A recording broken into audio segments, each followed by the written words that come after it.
Every other religion, you have to come to God. So you have to make your penance. You have to make your efforts. You have to make your adjustments here in life. You have to live a good life to then earn a place to be able to be accepted. Christianity is an upside down. This is the complete opposite.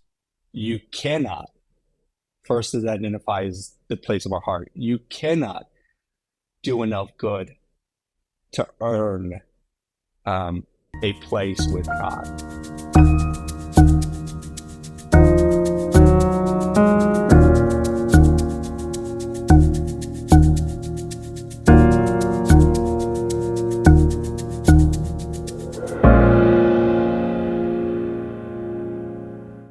And today we're going to talk more about the state of the church and the state of faith within our culture.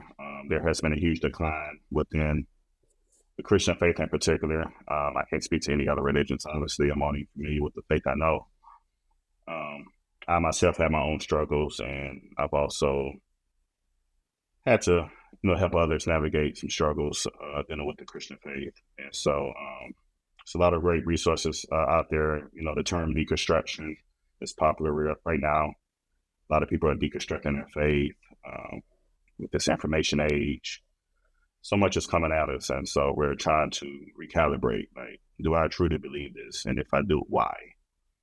And apologetics is not enough anymore. And for most people, it's really a heart issue. It's really understanding of what this life means to me and how do I navigate this. And so my guest today is a dear friend of mine, Hector.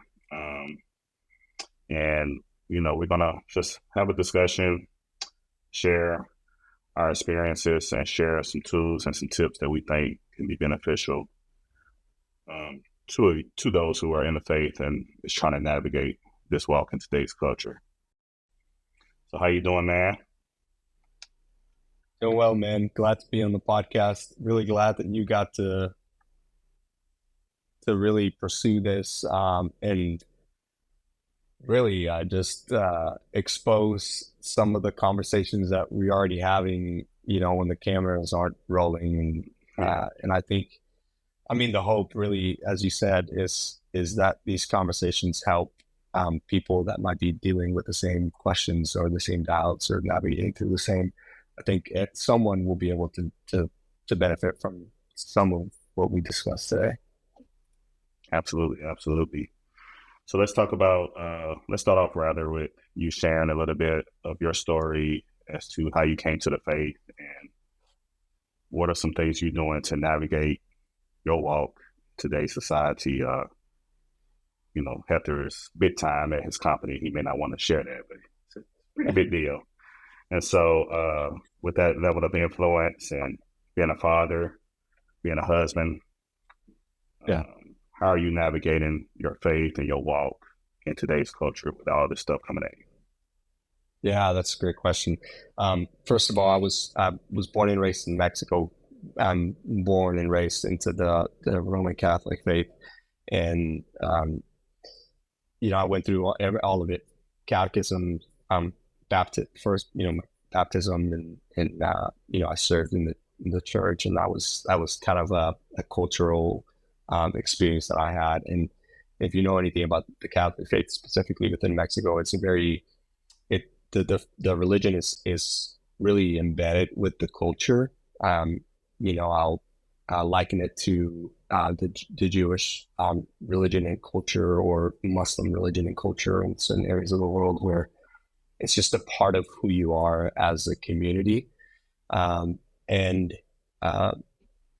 I didn't experience within my circle, true faith that produced fruit.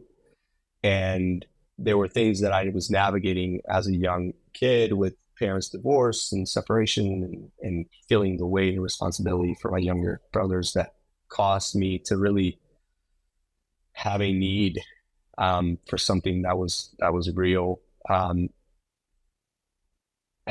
I connect that to the teachings that I was hearing, and really thinking that there was more. And I'm talking about, man, from when I was 8, 9, 10 years old. I mean, this is the things I was thinking about. I was experiencing pain and I was hoping for something better. And then when I moved to the United States, my aunt, uh, she introduced me to the faith. She invited me to church. Actually invited me for a long period of time, and I didn't want to have anything to do with it because I saw her life and it was very radical compared to how I grew up. Um, and I didn't want to have anything to do with that. I just, the make fun of Christianity, make fun of Christians because they were like these radical, fans and crazy people that would put their hands up, and it was just different than what I grew up with. Um, but eventually, I agreed because of my relationship with her. There was a conversation that was being taught about the love and forgiveness of a father, not God the Father, but an earthly father, and that broke me. There was something within me that I couldn't explain that was longing for that kind of relationship with the Father, and man, I just broke. This isn't just a set of rules that you get exposed to and you say, all right, I'll follow this one. It's an actual heart transformation that takes place, and that's what I experienced. It was a heart transformation where I literally felt like a weight was lifted off my shoulders, and I didn't have any logical explanation for that in the moment, especially because, again, I wasn't coming into it with a need. I didn't go to that weekend retreat with a need like, oh, I need this need met. Um, it just grabbed me, and that's how it changed me. And to kind of fast forward to the latter part of your question there about how I'm navigating Christianity now in this world, uh, man, I think what it's done, I think what culture is doing right now is really putting pressure on Christianity to define what it means to be a Christian. Um, for a long time, because Christianity in this nation has kind of been attached to our culture, right? You think about 1950s, where in the home of it was very abnormal to see a family not attend church. It was actually seen as a bad thing, right? If you look at even like political elections and how respected it was for a politician to be a member of a church. And so Christianity was so embedded with the culture that I think what started happening is the church started to attribute rules, and they started to add um, things to Christianity, and they packaged it in a way that in a way it said, this is the definition of what it means to be a Christian. This is what you have to be, what you have to do. This is what you can't do, and this is this then makes you Christian. And so there was a lot of things that were added to the core of Christianity within the culture. You have to come to terms with that reality. Like, what does it mean to actually be a Christian? And when I engage someone who's now living in this culture, what am I going to bring to the table? Like, what am I going to try to expose them to? It can't just be, you shouldn't listen to non-Christian music, right? Or it can't be, oh, you can't cuss. Or it can't be, oh, alcohol is a sin. Like, those things are not at the core of what Christianity is. And I think we're being pressed to re-engage with what is at the core of Christianity.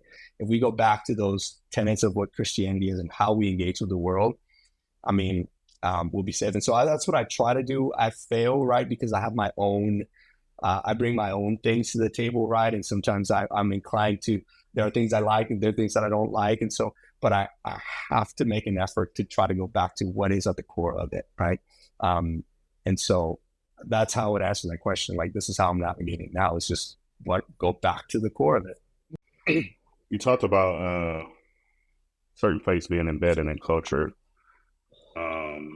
So for your situation, the Catholic faith is the dominant religion, still is. Is that right to this day? Yeah. How do you feel about that? Like, how do you So one of the biggest questions when it comes to people that is not of a faith, of a religion, is this idea of um, every religion thinking they have the answer. So Muslims think they have the right answer. Christians think they have the right answer. The Buddhists, so forth, so on. So it's all these different religions. It's probably too many to count. But as you said, there's usually a dominant religion based on history or whatever the case may be for each particular region or part of the world. So me and you both being fathers, and we understand the stage of development up to the point of where we are now. We haven't gotten into the teenage years and things like that yet, but understanding the stages of development for a child and how they should glean and take on anything and everything. They want to make you proud. They want to, they just want to love on you. They want to be around you at all times. So all of those factors, how do you handle questions from people who may not be of the faith of, how do you know it's true? You was just fed this because you grew up that way. Man, that's a great question. I really do believe that it's been God's grace in my life that I've been exposed to a different culture than where I am now. You sent me this, the Dunning-Kruger effect, right? Where you low amount of knowledge, high confidence. You kind of feel like you know everything. And I love this country. I love the USA. But it's a young country. Relatively speaking, when you compare it to other countries in the world, it's a young country. When I grew up in Mexico, I was exposed to a lot of, although Catholicism was the dominant religion, you got exposed to a lot of different people from different backgrounds. Being exposed to different religions, I think one thing that I try to do in my life is, because I'm amongst people, especially my family, that believe differently than I do, it almost, if you want to be a good Christian, you have to learn to contextualize, and you have to be able to walk with people that don't believe like you do, right? And I believe that's a luxury, because you have to then be able to defend your faith. And I believe that the reason why Christianity makes the most sense, one, I don't think we can boil down Christianity to just a logical, like a mental assent, something that just makes sense.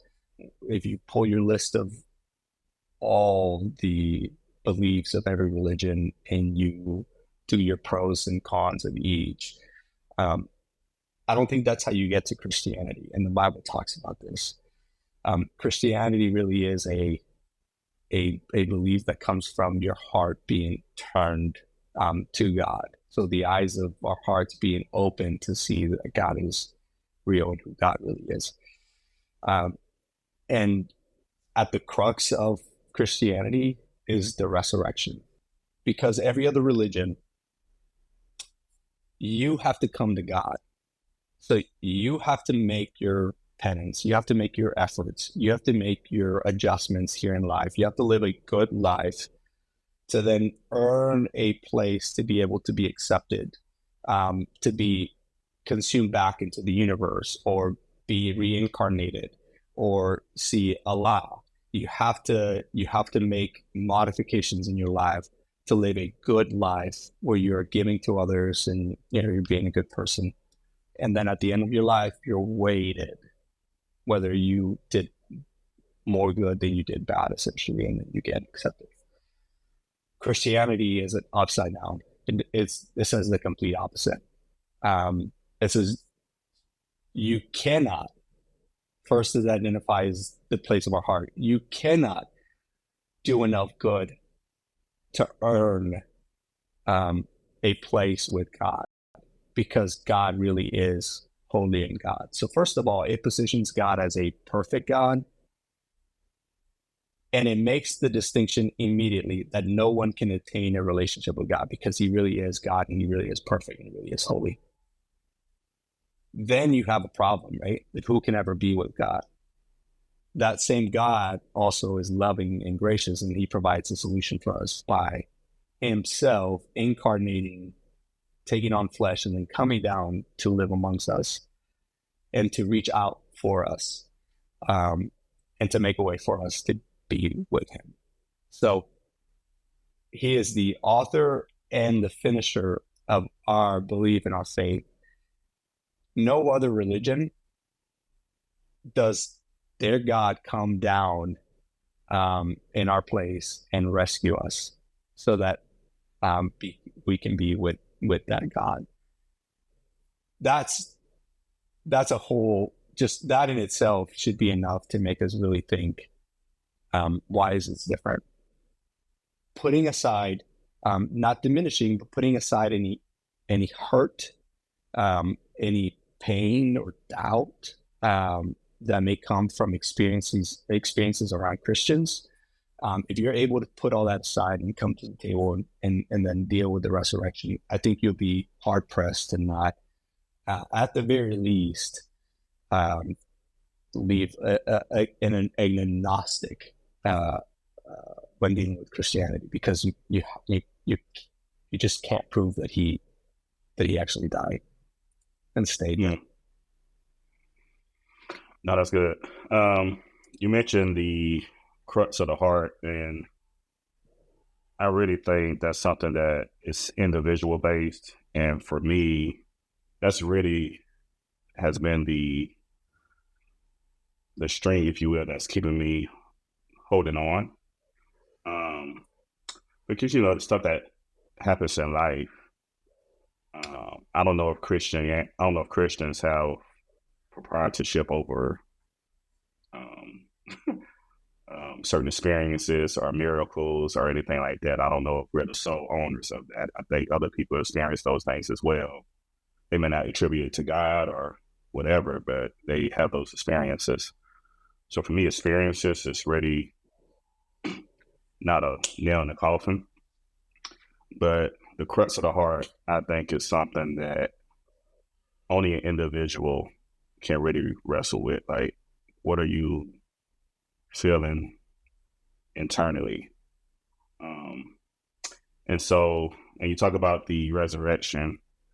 Now, I have heard that there's other claims of resurrection from other religions, but the coming down, the God coming down to have a relationship with you, I think is a uniqueness of Christianity. Although, as I stated, there's so many religions. I don't know, maybe another one out there, that claim that somewhere.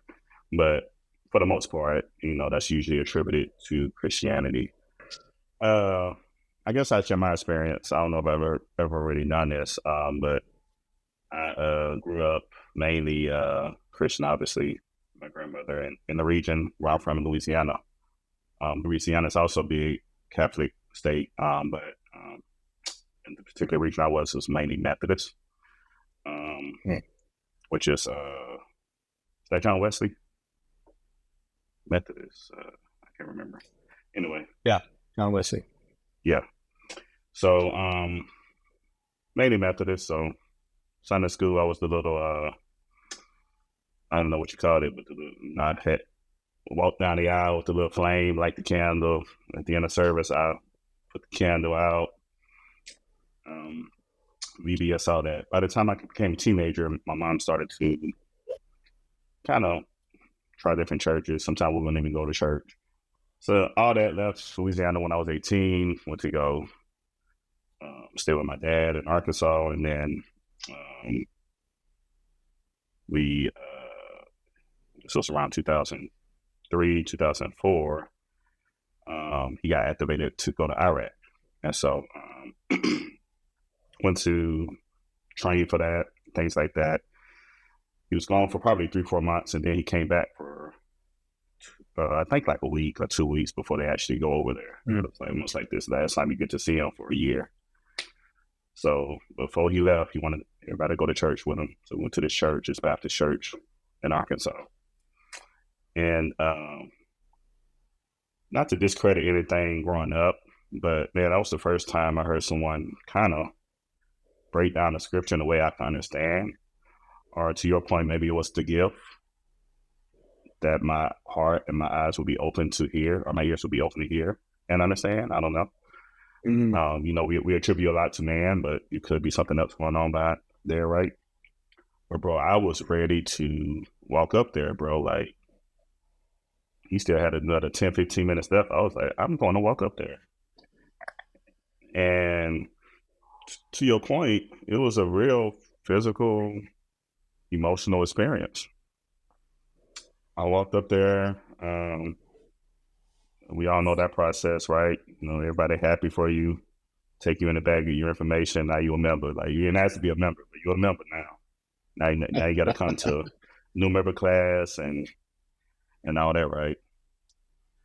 Me and my dad, I remember vividly, we went to Camden, Arkansas. I think it's about an hour drive, and I rode with him, my uncle. Prior to this, I was your typical. So this was 2005, so I was 20. So prior to this, I was your typical 18-year-old man. I was a little chubby kid in high school. I lost some weight, started to appear a little bit more attractive to the females. I was doing my thing, enjoying life, enjoying the fruits of my brother, being a part of a frat, and being around sororities and stuff like that. So it's just a beautiful thing. I didn't have to go through all the struggle he went through. I just reaped the benefits, right? To the parties and stuff. So I was having a good old time, man. And but I immediately, bro, felt this, to your point, like this relief, like, man, it was like I had a new set of eyes. I was able to see things in a different light. And it's a phenomenon that I really want to dig deeper into, because you kind of, that was almost 20 years ago. So you kind of, looking at the man I am now, you kind of get away from that initial experience.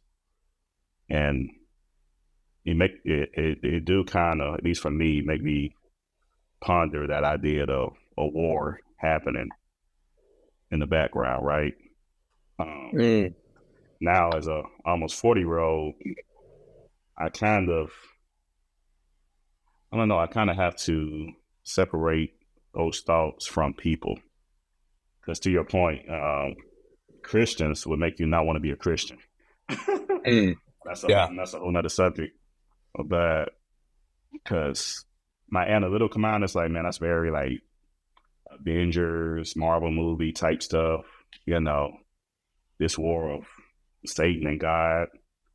But think about to that day, and the just zeal that most people have, especially at that young age, the zeal and that just new. I don't know how to explain it. It was just like, man, I was looking at everything differently. When we went to my cousin's house, I was just like, it was almost like this, the very thing I hate, but it was pure at that time. I wasn't trying to be self-righteous, but it was almost a little self-righteous. Like I could immediately identify sin.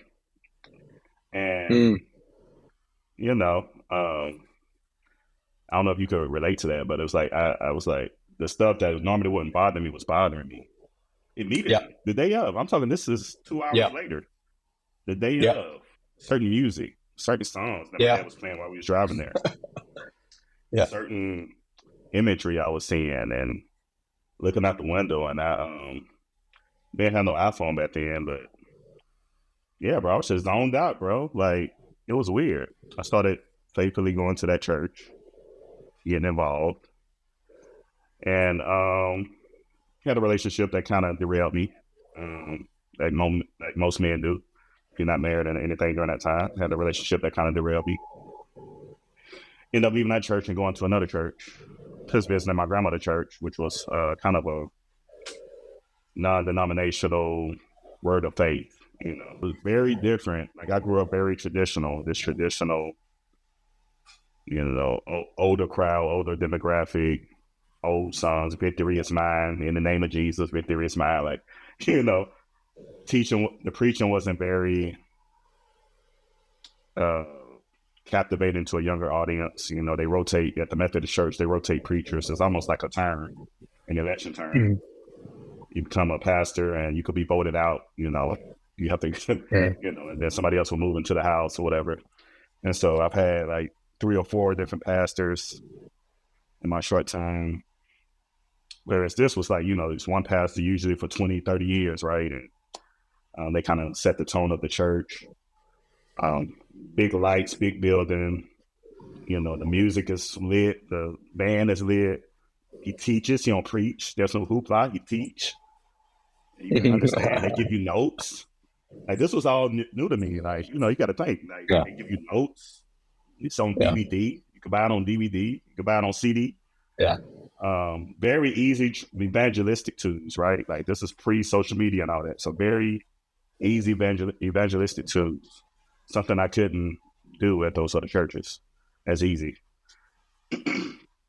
So very exciting. Got exposed to Creflo Dollar. I know he has a brand now that's not very complimentary to a lot of different things, but at the time he was very instrumental in just helping me process life.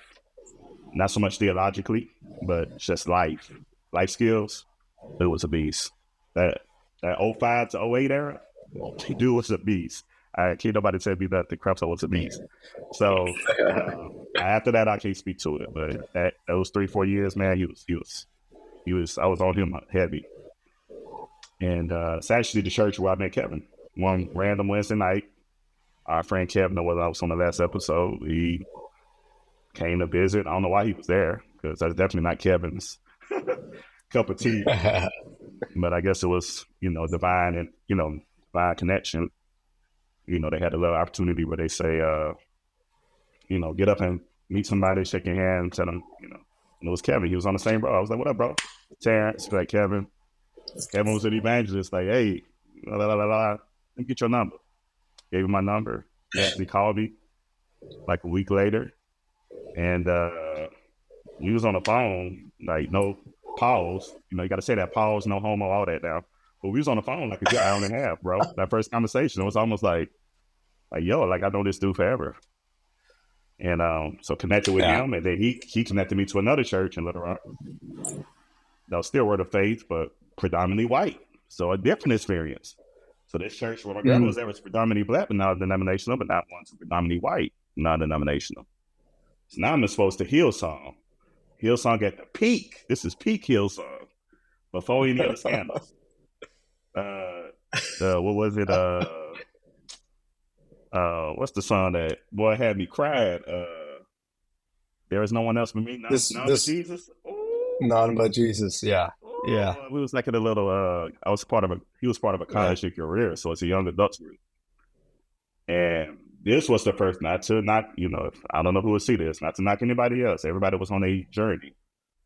But that church was the first one where I saw young adults, cats, 19 to 24, truly trying to live for Jesus. Like, I've never experienced that. It was always like Sundays, we go to church, do our things. Saturday night, though, we smashing, we doing whatever. Sunday, like, it's over by Monday. That church, these cats were still on it Monday, Tuesday, Thursday, Friday, Saturday. Like, they was on it. And that rocked my world. I was not ready for that. Ended up joining. They had like a little college. Ended up joining that college, Agape College, and made some more connections. And there is where I learned about Kenneth Hagin and Raymond Bible Training Center. Again, it's all in that Word of Faith vein. So I was very familiar with Copeland and all them. Again, this is before all the stuff that's been coming out the last, 10, 12 years or so. Just basically bad PR. Word of Faith got some terrible PR. But during this time, they was at the peak, the peak of their existence. And so I heard about Raymond. They had a college weekend, went to college weekend. Fell in love, man, again. Now, it was what I experienced at Agape, where I saw these 5 or 6 people really trying to live for Jesus. Multiply that times 100, 1,000. Well, not 1,000, but like 100, like 600, 700 young adults on fire, like going hard for Jesus, boy, that weekend, like from all different parts of the world. Rocked me. Yeah.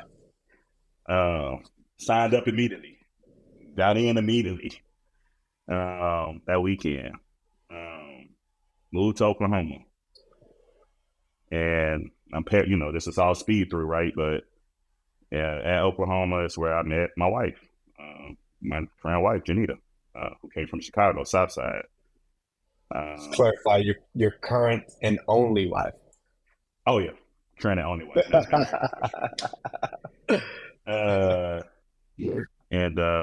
so 2009,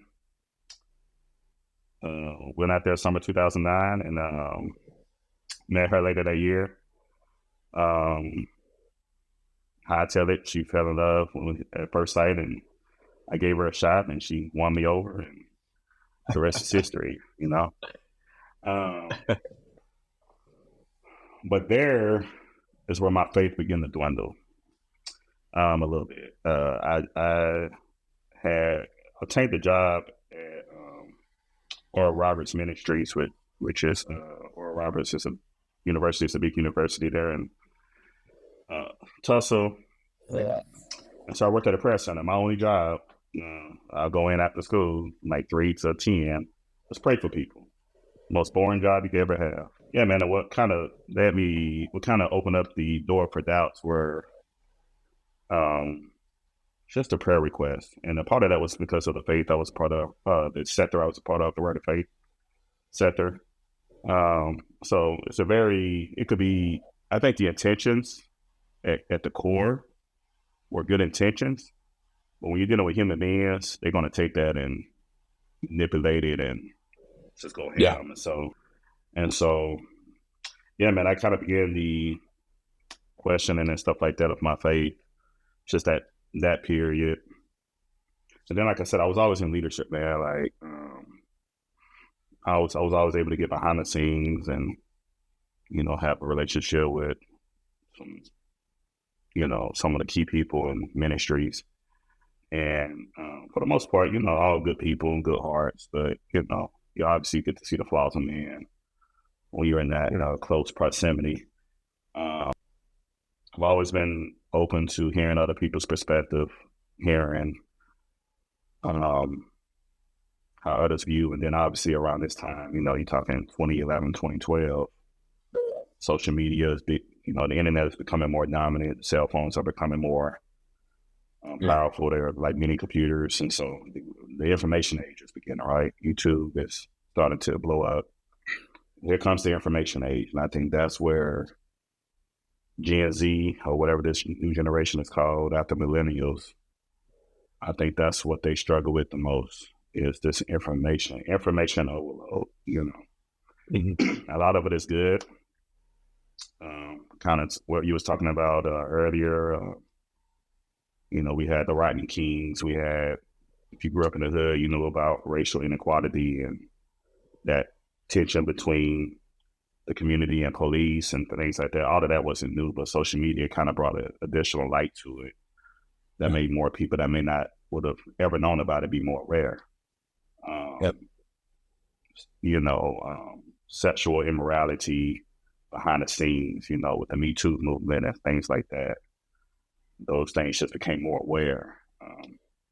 LGBTQ, whether you agree with the lifestyle or not, how they were treated, probably not the best, right?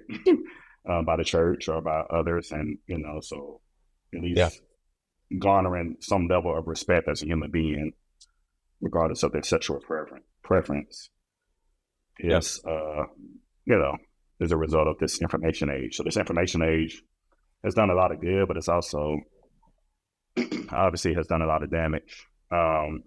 Silent generation, 1928 to 1945, 84% proclaimed Christianity. Only 10% was unaffiliated.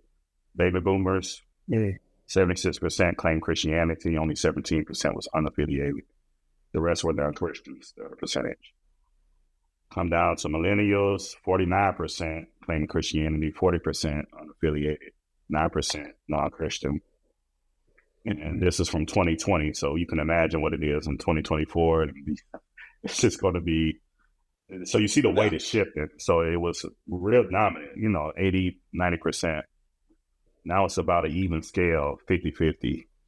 And, new statistics will come out, but I could imagine that scale is going to be tipped to where it's going to be more are leaving the faith than more are claiming the faith. But just hearing those stats at face value, if you had to give like one or two critiques of the church or causes that may have contributed to that, what would you say that is? I think there's something about churches confusing attributed rules as part of the gospel. And so let me break it down a little bit differently. So there are practices that the church has traditionally been known to abstain from. And a lot of those, I think, have been applied as normative, as just cultural part of just our religion, without really examining what is the out of those things that we do as a church, what are the things that are actually at the core of what makes us Christians, and what are the distinctives. So contextualization is taking consideration of the cultural context that we're trying to seek and that we're trying to reach with the gospel, right? Like contextualization is about like removing the obstacles to the gospel so that we can relate to the people that we're trying to reach. It's not about finding the obstacles, right? And then making those obstacles the thing that we die on, the hill that we die on. That's not what it is. We've said things like "come as you are," but what we really mean is "come as you are," unless it's different than what we want you to come as. Then we don't really want you to come, because then you'll disrupt us, or you'll kind of make us uncomfortable. And that's just the opposite of the gospel, man. Oh, that's good. I do think one of the biggest differences from the pre-information age to the post-information age, where everything is just like overload, is in order to be a great leader nowadays, you have to be transparent. You look at some of the most popular teachers and speakers, it's transparency. That may come at a decrease in theological understanding, depending on who you're talking about. Most people ain't gonna engage in a real deep hermeneutics. It's a unique individual, a group of people that is interested in that. So most people want, like I talked about with Creflo, those life skills. Like, how can I handle this life as a Christian? How can I relate to others who may disappoint me, or whatever the case may be, as a Christian? And so these dominant figures that we see on social media and things like that are very transparent about their own flaws. And part of it is they have to be, because if you try to hide it, we're going to find out anyway. It's going to come out eventually. And you kind of see the fall of men who were like in between, who was like popping pre 2009, 2010, might have been, it was probably being groomed. They probably didn't hit the big stage then, but it was probably in the midst being groomed. And then they kind of took the social media by storm, because it was a new tool that their mentors and stuff had no idea about, and that celebrity status put a lot of pressure on those struggles that they didn't reveal. And for men, obviously, a lot of it is sexually. If you're dealing with any kind of sexual immorality, behind the scenes pornography, just lustful thoughts, and you're not dealing with that, and you become this huge figure in the spiritual realm as well, where you're considered to be an honorable person and all of that. And there's a sense of security, which we know for females is huge. If they feel secure around you, and these guys took advantage of that, and then that stuff got exposed, and that's where you see the great fall that happened in the last 10 years or so. So I think this new age of leaders and speakers, and they're a little bit more transparent, they're more cautious. They could see the result of not addressing your issues. Yeah.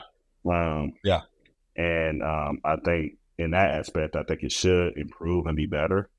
But I think the damage might have been done a little bit, which Yeah. led to these decreased numbers.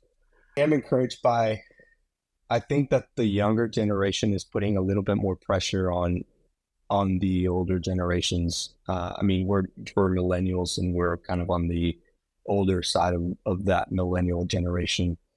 And we're in a very interesting position because we grew up when there was no internet.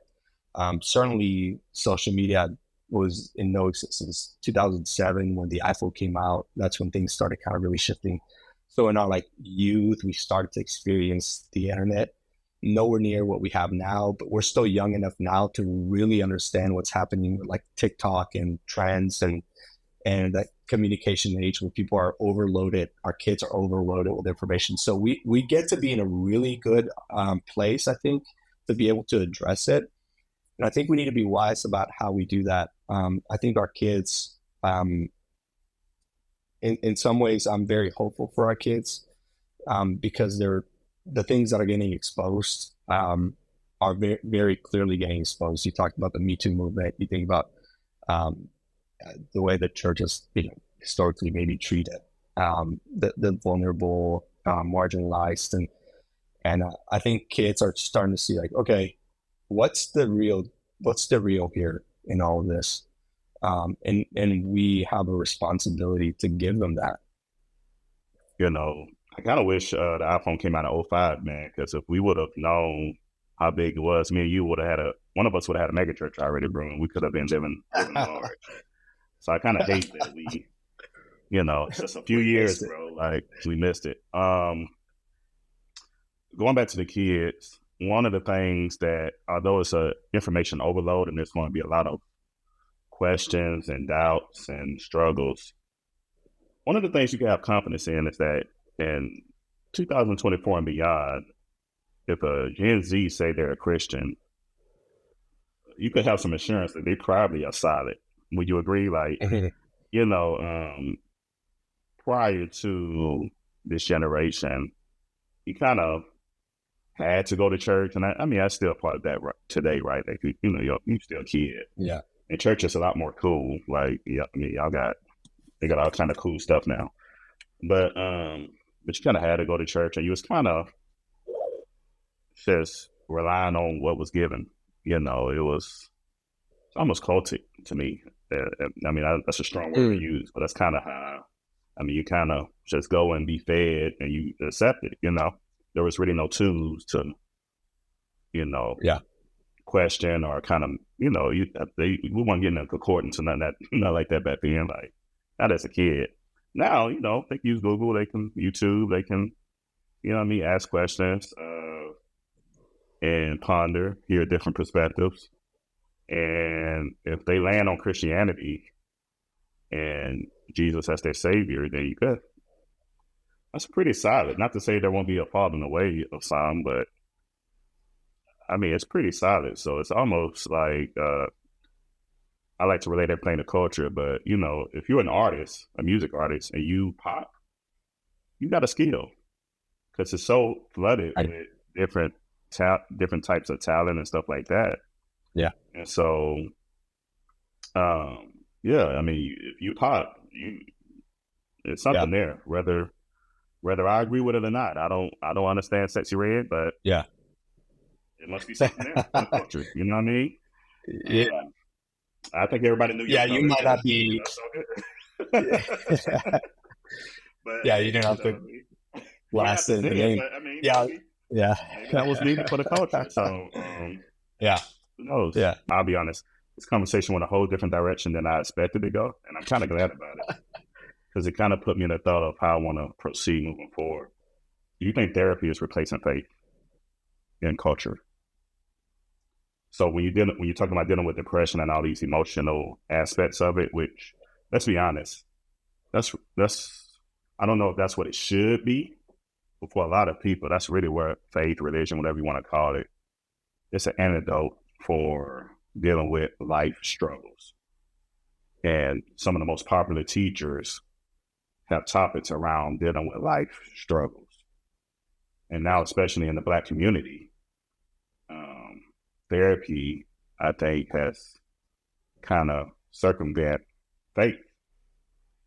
Faith practices, going to church, being a part of a study group, or whatever the case may be. We're not pursuing those things because now this therapist is able to relate to me, give me tools to kind of, relate to my spouse, relate to my kids, relate to my friends, my parents, these traumas growing up.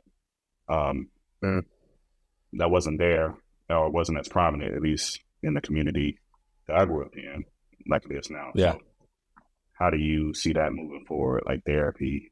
Do you agree with that statement? And if you do, how do you see that having an impact on you? Yeah, mental health. Yeah, mental health has definitely been a very prominent topic in the last few years, especially I think in our cultures, the Black experience and the Hispanic, specifically from Mexico. I think we both grew up with the experience of parents saying you'll get over it, or just pray about it at best. You muted yourself again.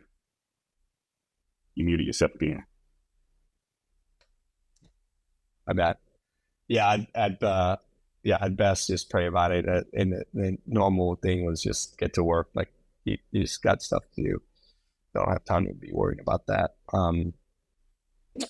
I would be naive to say that therapy has not replaced faith for a lot of people. I do think that's true.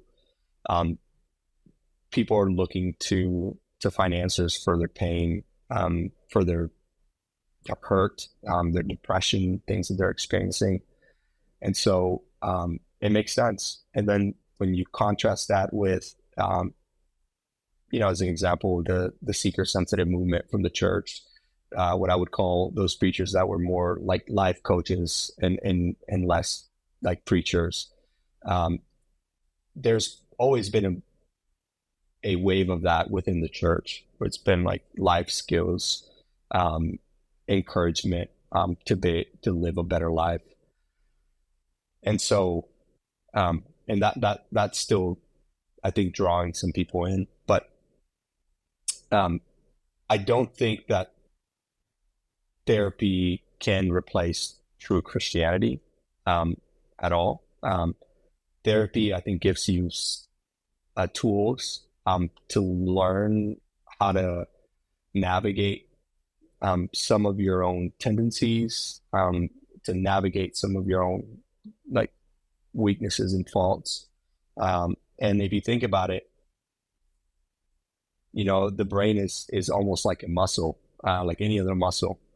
And so you got to learn how to work out that muscle, and how that muscle gets shaped into what it is. And there are people that I'm thankful for that have studied how your experiences kind of have shaped the way your brain works, and how your brain responds and reacts to certain things that are exposed. So I'm very thankful for that.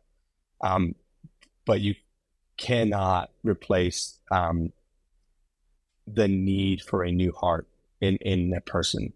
So Christianity is way more than just dealing with our pain, dealing with how to navigate depression.